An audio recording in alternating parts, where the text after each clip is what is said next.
suis très heureuse de vous retrouver aujourd'hui pour votre émission du week-end qui parle d'environnement. Au sommaire de Touche pas ma planète aujourd'hui, les explorateurs de la nature. Pour partir en exploration, il faut une bonne dose d'imagination, beaucoup de motivation et une grande part de projection. Une recette étonnante pour un cocktail détonnant, comme vont vous le montrer les 5 personnes qui sont sur ce plateau. J'ai le plaisir d'accueillir Stéphane Lévin. Bonjour. Bonjour, bienvenue sur Direct 8. Merci. Alors vous êtes un aventurier puisque vous avez réalisé seul une incroyable expédition dans la nuit polaire arctique. 121 jours d'isolement, dont 106 jours sans soleil et 60 jours dans l'obscurité totale. Oui, Vous nous absolument. raconterez C'est tout ça. rafraîchissant. Vous nous raconterez tout ça un peu plus tard. Jacques Rougerie, bonjour, bienvenue Bonjour. également. Alors vous êtes architecte et plus précisément architecte de la mer. Vous avez dessiné et réalisé de nombreux engins sous-marins, des maisons, des vaisseaux, des laboratoires.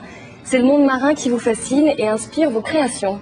Ah oui, depuis toujours, depuis ma plus tendre enfance, je voulais devenir océanographe et bâtir pour le futur. Donc c'est comme ça qu'est venue ces idées d'habitat sous la mer, suite aux opérations précontinent de Cousteau. Également Olivier Boisard, bonjour, bienvenue. Alors vous, c'est l'espace qui vous attire. Alors vous présidez l'association U3P, qui est l'Union pour la promotion de la propulsion photonique. Exactement. Vous soutenez en fait avec ferveur le projet américano-russe Cosmos 1 de la Planetary Society qui a tenté mardi, là, 21 juin, d'expédier dans l'espace une voile solaire. Le projet a un peu échoué, mais ce n'est que partie remise. Tout à fait, l'aventure continue, c'était une étape et on a eu également des belles étapes, ne serait-ce que l'année passée, donc tout avance. Gilles Verselt, bonjour. Bonjour. Alors vous êtes architecte également, mais vous êtes à l'origine avec Francis Allais et Dany Clélier-Marel du radeau des cimes, qui permet d'accéder relativement facilement à la canopée. C'est exact, oui. On expliquera tout cela. Et Michel Lafont, bonjour, bienvenue. Alors, vous êtes vice-président de l'association La Pérouse Albi France. Vous partez retrouver les traces de Jean-François de Gallo, comte de La Pérouse. Olivier, on va partir un petit peu dans l'espace. Vous faites le projet de voile solaire. Techniquement, est-ce que vous pouvez nous expliquer? Parce que c'est un peu complexe. On va voir des images qui vont apparaître. Pareil, on va essayer de les commenter pour expliquer, pour qu'on sache bien de quoi il s'agit. Elles vont venir. Déjà, vous êtes l'association U3P est née il y a une vingtaine d'années. En 1981, l'idée a été lancée d'utiliser ces voiliers solaires pour faire une course de la Terre à la Lune. Je fais juste un commentaire, j'avais l'impression d'être déjà dans l'espace en voyant vos superbes images d'océan. Il y a tellement d'analogies entre l'espace et l'océan. Et donc voilà, les voiliers solaires sont des navires. Mais dans l'espace, cette fois-ci. Mais dans l'espace. Alors, ils ne sont pas habités aujourd'hui, ils le seront peut-être un jour, mais en tout cas aujourd'hui, ils peuvent répondre à des missions tout à fait réalistes et tout à fait plausibles techniquement. Donc, on peut dire 2 mots peut-être sur comment fonctionne un voilier solaire. Oui, on va voir le film, j'aimerais bien qu'il arrive, il va arriver dans pas longtemps, on va pouvoir le commenter comme ça. Voilà, on va pouvoir mettre des mots sur les images, ça sera plus facile. Alors là, vous avez notre source de propulsion qui est le soleil. Donc il y a un avantage, c'est qu'elle est inépuisable, c'est cette source. Et puis vous avez un grand voilier. Alors là, on a un peu rêvé avec là une station orbitale, mais ce qui est très concret, c'est le petit voilier que vous voyez à droite circulaire, qu'on a fait partir pour ce petit film d'une station spatiale, mais qui pourrait plus raisonnablement être lancé depuis une fusée et puis se déployer dans le ciel. Donc ce voilier, que vous voyez partir, qui fait 20 mètres de côté.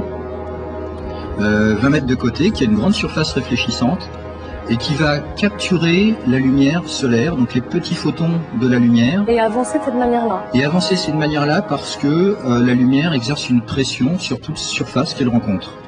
Alors cette surface, on va pas rentrer dans des choses techniques trop, mais cette pression, un ordre de grandeur, supposez que la voile fasse la taille d'un terrain de football, eh bien la pression de la lumière solaire sera de l'ordre comparable au poids d'une pièce de monnaie ou d'un petit morceau de sucre. Ça paraît c'est epsilon, c'est chouïa. Oui. Mais quand vous êtes dans le vide, quand vous êtes en apesanteur, vous n'avez plus de frottement, vous avez quelque chose qui va se prolonger éternellement, contrairement à un moteur classique. Donc si vous allez avoir une accélération là qui sera très modeste, vous n'allez pas sentir l'accélération à bord, comme elle est permanente, elle va permettre au bout de quelques semaines, au bout de quelques mois, d'atteindre des vitesses absolument fantastiques. C'est-à-dire un ordre de grandeur, est-ce que vous en avez un? Un ordre de grandeur, je fais un petit commentaire sur les images qu'on voit là, puisque là on n'est plus dans la réalité, mais on est dans le rêve qui nous plaît beaucoup, puisque je crois que ce qui est intéressant, c'est que l'espace soit le domaine des ingénieurs, et puis soit aussi, je crois que d'autres projets l'illustrent bien également, le domaine de l'architecture. Donc là on s'est amusé à inventer des architectures de voiliers géants. Alors celui-là, on ne compte pas le réaliser à court terme, hein, contrairement au précédent. Celui-là, il ferait 1 km de diamètre. Vous avez sa charge utile que vous voyez ici, au bout d'un long mât. Vous auriez des habitations au milieu. On pourrait y vivre. C'est l'avantage de l'imagination, c'est que là, on peut rêver. Je reviendrai, si vous le souhaitez, au projet très, très scientifique et réaliste qu'on a par ailleurs. Là, on s'est fait plaisir à imaginer les voiliers dans 50 ans ou 100 ans. Un autre exemple de voilier, donc là encore, on est dans le rêve. Vous avez toujours dans les voiles solaires. Hein. Il fonctionne toujours dans les voiles solaires. Vous avez une sorte de trèfle à 4 feuilles avec des longues lames réfléchissantes qui vont prendre la pression de la lumière solaire, arriver jusqu'à des planètes lointaines. Toutes les architectures sont à inventer, les architectures des voiles solaires. Donc on a des contraintes qui sont extrêmement fortes, faire une grande voile qui doit être très légère. Alors, quelle vitesse est-ce que ça se propage? Alors, votre question sur la vitesse. La vitesse, en fait, dépendra de la performance de la voile. Et vous savez qu'une vitesse dans l'espace, ça n'a pas grand sens. Une vitesse doit être relative à un endroit. Donc, on ne peut pas vraiment parler de vitesse. Ou plutôt, c'est toujours relatif à un point fixe ou un autre point. Donc, je parlerai plutôt en temps. Je dirais que pour aller de la Terre à la Lune avec un petit voilier tel qu'on l'a vu auparavant, celui que l'U3P a développé, il faudra à peu près 1 an. Pour aller... Par rapport à une ordre de grandeur, par rapport au temps que nous mettons actuellement avec les fusées ou les satellites qu'on a. Alors Apollo a mis 3 jours, si mes souvenirs sont bons, mais avec d'autres moyens. Je n'ai plus le chiffre en tête malheureusement, mais il y a une sonde qui est arrivée sur la Lune récemment par un moteur ionique qui avait également une pression, une force très faible, qui a mis plusieurs mois, d'après mes souvenirs. La voile solaire est un moyen économique de prendre son temps pour aller dans l'espace, mais pour aller n'importe où. Et là, vous voyez, on en revient sur nos voiliers solaires en forme d'anneau. Ça ressemble peut-être à un sigle olympique, ce qu'on voit là. Et c'est une de nos idées qu'on souhaitait développer et présenter notamment aujourd'hui. C'est que la course de la Terre à la Lune que l'U3P défend est une idée qu'on défend depuis 20 ans. Je crois que M. Rougerie la connaît bien parce qu'il a participé aux réflexions des années 80. Donc c'est un projet qui dure depuis longtemps. Il verra le jour associé à un grand événement qui aura des valeurs communes au voilier solaire, la compétition, le côté sportif, le côté international.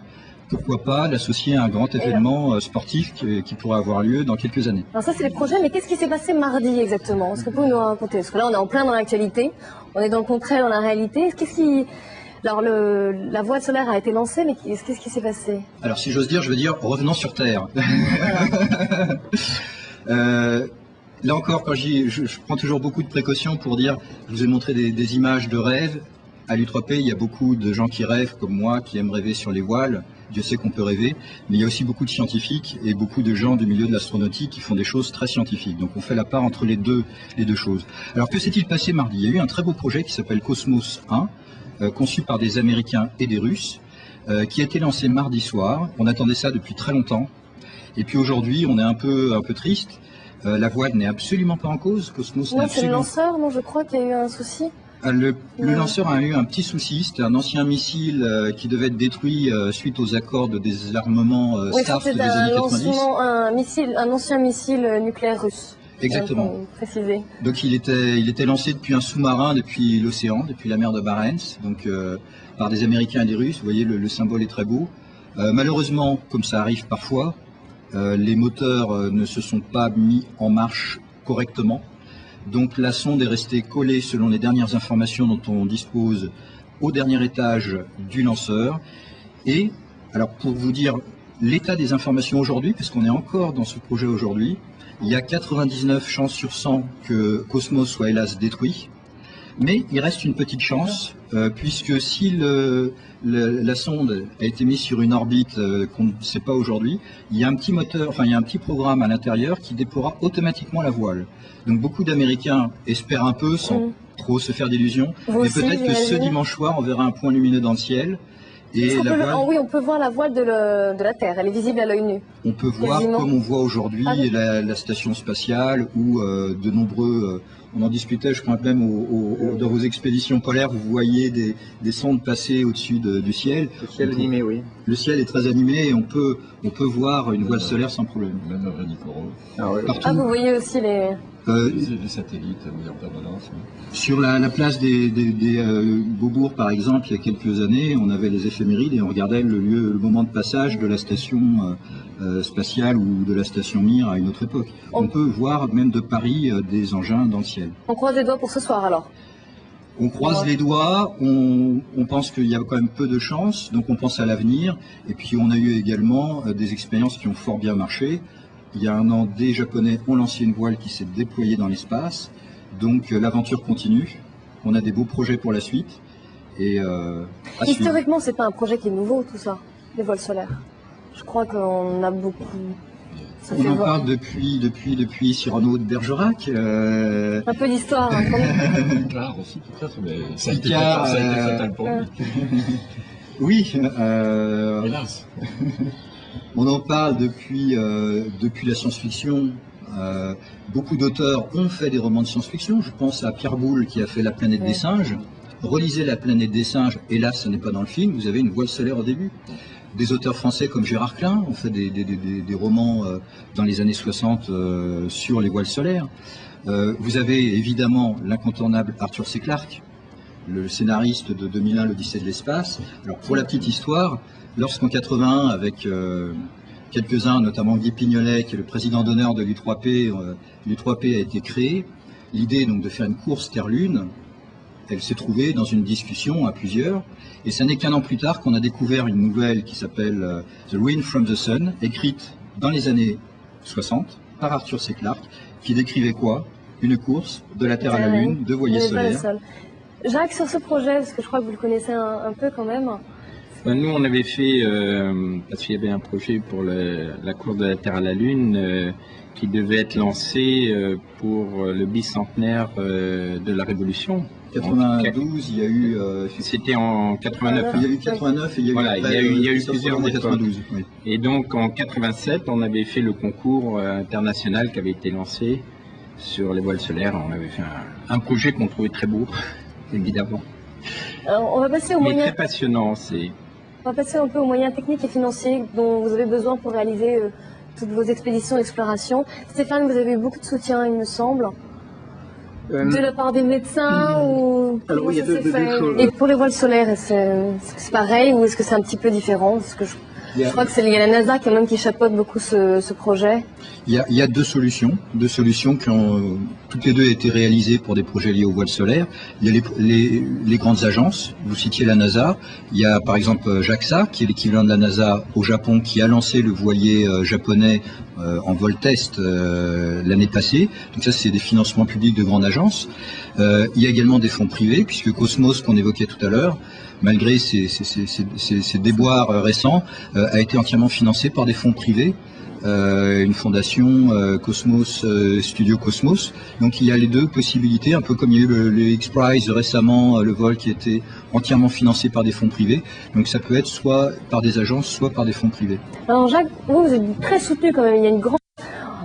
autre science-fiction, c'est les voiles solaires. Qu'est-ce qui vous pousse, vous? Est-ce que c'est plutôt... Pourquoi vous soutenez tous ces projets de voiles solaires? Est-ce que c'est le côté scientifique ou alors le côté un peu imagination, le rêve Comme dans tous les projets qui est ici, je crois qu'il y a beaucoup de choses, d'ailleurs des choses communes. L'aventure, le fait que la science est une aventure, quelque chose de passionnant, et que toute la réflexion qu'il y a derrière la création de ces engins, c'est aussi peut-être un point commun, c'est qu'il y a souvent la réalisation de beaux bateaux.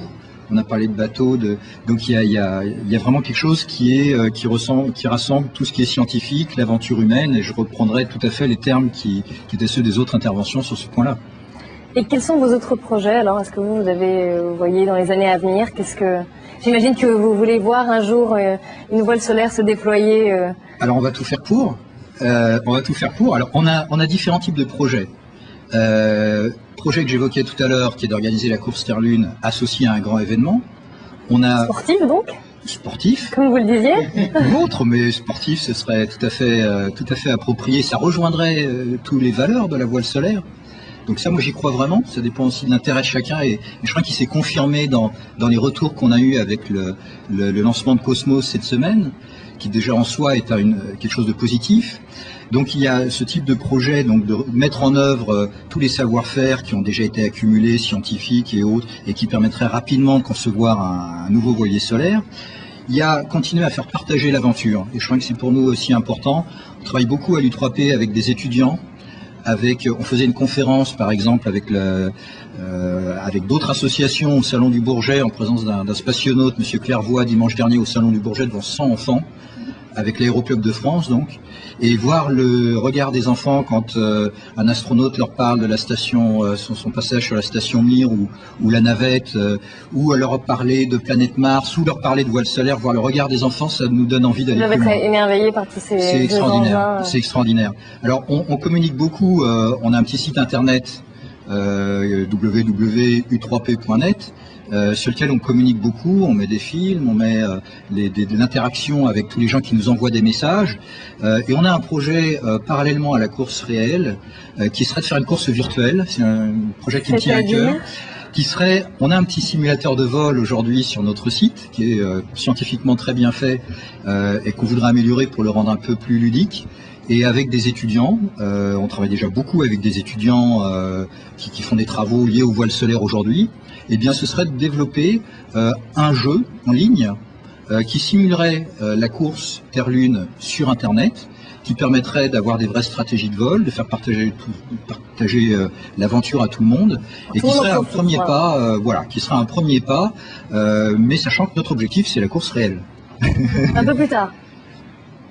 Mais ça se fera, un jour ou l'autre, ça se fera. C'est dans les gènes des hommes et des femmes, et c'est quelque chose qui se fera, j'en suis sûr. C'est pas de l'utopie, c'est de la prospective. Tout à fait. La question n'est pas de savoir si on doit le faire, la question de savoir quand on va le faire. Et est-ce qu'on arrive un peu à chiffrer, à le dater? Est-ce qu'on peut dire, voilà, dans 10-20 ans, on y arrivera? Cette semaine, on pouvait en faire une. Bon. Donc si votre question c'est est-ce qu'on a le savoir-faire technologique? Oui. Là encore, s'il faut un bon lanceur, on a eu un problème, les Américains et les Russes ont eu un problème sur un lanceur, ça ne remet absolument pas en cause le savoir-faire de la voile solaire. Et il y a eu des tests l'année passée qui ont marché en vol balistique. Donc le savoir-faire, on l'a. Donc c'est une question de volonté, une question de vouloir partager à plusieurs l'aventure. Et ça dépend que de nous. Et de découvrir, Olivier, pour vous, l'espace... c'est le champ par excellence on connaît très peu finalement, comme les océans. Il y a plein d'espaces à découvrir. On disait l'infiniment grand, l'infiniment petit. Tout à l'heure, j'ai rajouté l'infiniment complexe, qui n'est pas une vue de l'esprit. C'est l'infiniment complexe. La création, la vie, la cellule, qui est aussi une exploration. C'est une aventure également scientifique. Donc il y a beaucoup que moi je mets au même niveau que l'aventure, la découverte des espaces. D'autres types d'exploration. C'est un autre type d'exploration qui est fascinant. Quand on écoute les scientifiques, c'est également tout à fait fascinant. Alors, dans le domaine de l'espace, moi j'ai vu comme vous, en début de cette année, Titan, qui est un autre monde mystérieux qu'on ne voyait pas derrière des nuages. Une petite sonde est arrivée dessus, c'est absolument extraordinaire comme Mars. Donc, on a beaucoup de choses à découvrir. Alors, encore beaucoup de choses à découvrir, de nombreuses expéditions, de nombreux rêves à réaliser, de nombreux vaisseaux, engins à construire. On vous souhaite bon vent à tous, évidemment. Je tiens à vous remercier beaucoup. Gilles Bersolt, merci. Jacques Rougerie également, Michel Lafont, merci beaucoup. Olivier Boisard et Stéphane Lévin, merci beaucoup. Merci également pour toutes ces images qui ont magnifiquement illustré l'émission et qui ont permis de se rendre compte et puis de mettre des images sur des mots et puis de donner peut-être à voir aux téléspectateurs. C'est important. Donc bon vent. Je vous retrouve totalement à la semaine prochaine. On va changer un petit peu. Même endroit, même heure pour une émission qui sera consacrée aux impacts de l'environnement sur la santé. De plus en plus de personnes souffrent d'allergies ou de maladies respiratoires. La pollution n'y est pas pour rien. Donc on verra ça avec des spécialistes qui vous diront ce qu'il en est. Et puis dimanche, nous parlerons du littoral français, à l'heure où les côtes françaises vont retrouver les vacanciers et alors que le Conservatoire du littoral a fêté cette semaine ses 30 ans.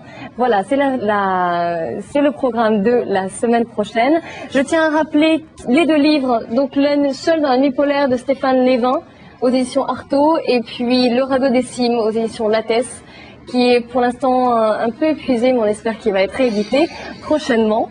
Si vous voulez donner votre avis sur l'émission, sur la chaîne, sur Direct 8, écrivez-nous, vous avez un questionnaire qui est sur le site, je répète, www.direct8.fr, vous le connaissez maintenant. Et si vous voulez m'écrire, c'est maplanète@direct8.net. Tout de suite, vous avez rendez-vous avec À la bonne heure. Je vous souhaite une excellente semaine sur Direct 8.